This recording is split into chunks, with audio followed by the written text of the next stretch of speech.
이제 차량이 돌아다니는 곳이에요. 그래서 차량이 이렇게 돌아다니면 차가 이렇게 뒤에 와가지고 여기다가 슉 붙는 거죠. 그럼 밑에서는 불도저로 얘를 밀어주고 계속 압축하고 그리고 나서 나중에 어느 정도 압축이 되고 폐기물의 양이 모였을 때 다시 옮겨 실어가지고 큰 데로 가는 거예요. 이해 가세요? 아니면은 그냥 땅에다가 떨어뜨리지 않고 여기 밑에다가 차 같은 것들이나 아니면 수레 같은 거, 큰 수레, 우리가 생각하는 것보다 훨씬 더 트레일러 같은 거에다가 실어가지고 적화한 다음에 압축한 다음에 한꺼번에 옮기는 그런 방식들이 저장투하 방식이라고 보시면 돼요. 그 다음에 6번에 보시면은 인구 밀도가 높을 때 설치한다라고 했는데 그럼 헷갈리잖아요. 인구 밀도가 낮을 때 설치하는 것이 원칙이라고 했는데 인구 밀도가 높을 때도 설치할 수 있느냐? 설치할 수는 있다. 그쵸? 설치할 수는 있다라고 했어요. 그래서 설치할 수는 있으나 원칙적으로 저밀도 그 인구 밀도가 그렇게 높지 않은 저밀도 지역에다가 설치하는 것이 원칙이다. 이렇게 봐주시면 돼요. 그래서 인구 밀도가 만약에 높다라고 하면 쓰레기량이 어때요? 많을 거 아니에요. 그러니까 그런 경우에는 이렇게 직접 투하 방식보다 저장 투하 방식으로 한꺼번에 압축하고 파쇄하는 전처리를 같이 대신해서 사용하는 그런 저장 투하 방식을 사용하는 것이 원칙이다라고 되어 있는 거 체크하시면 될 것 같아요. 어려운 거 하나도 없으시죠? 문제 푸실 때 헷갈리지만 않으시면 돼요. 네 번째 보시면 적환장의 종류가 3가지가 있는데 조금 전에 제가 설명드린 것과 같이 직접 투하와 저장 투하 이 2가지를 짬뽕한 방법이 있다라고 했어요.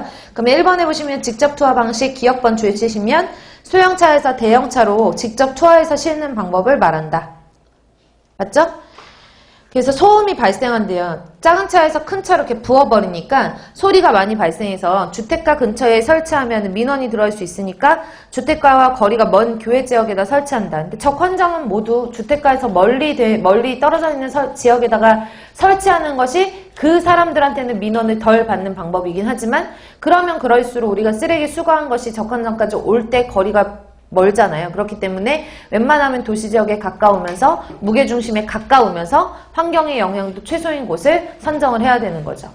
그리고 뒷장으로 넘기시면은 노천형으로 하거나 위에 지붕을 설치한 경우도 있대요. 그냥 읽어보시고 건설비나 운영비 같은 것들은 별로 들지 않잖아요. 그냥 차량만 큰 차량을 갖다 대고 그 다음에 작은 차량에서 큰 차량으로 옮겨 실기만 하면 되기 때문에 그렇게 막 건설비나 운영비가 많이 들지는 않아요. 하지만 옮겨 싣는 거지 그 과정에서 압축이라든지 파쇄라든지 이런 전처리 과정이 잘 일어나지 않는다는 것이 직접 투하의 단점이라고 보면 되겠죠. 그쵸? 그래서 우리나라의 적환장 같은 경우에는 대부분 직접 투하 방식이에요. 땅도 별로 넓지 않고 그리고 거의 인구 밀도가 대부분 거의 쓰레기가 많이 나오는 지역 같은 경우에는 인구 밀도가 다 높고 그런 데서 적환장을 찾기가 쉽지가 않거든요. 앞에 말한 것처럼 환경의 영향도 최소이면서 거리도 무게중심에 가까운 곳이어야 되고 이런 장소를 찾기가 힘들고 그렇기 때문에 이제 저장 투하 방식 같은 것들을 할 만한 곳이 별로 마땅치가 않아요. 그래서 우리나라 같은 경우에는 거의 대부분 직접 투하 방식, 그러니까 작은 차량에서 큰 차량으로 옮겨 싣는 이런 방식들을 많이 사용한다라고 보시면 돼요. 두 번째로 그러면 저장 투하 방식이라는 것은 앞에서 말씀드렸던 것 같이 쓰레기를 저장 피트에다가 저장한 다음에 불도저나 압축기로 적환하는 방식이에요. 그래서 불도저로 밀어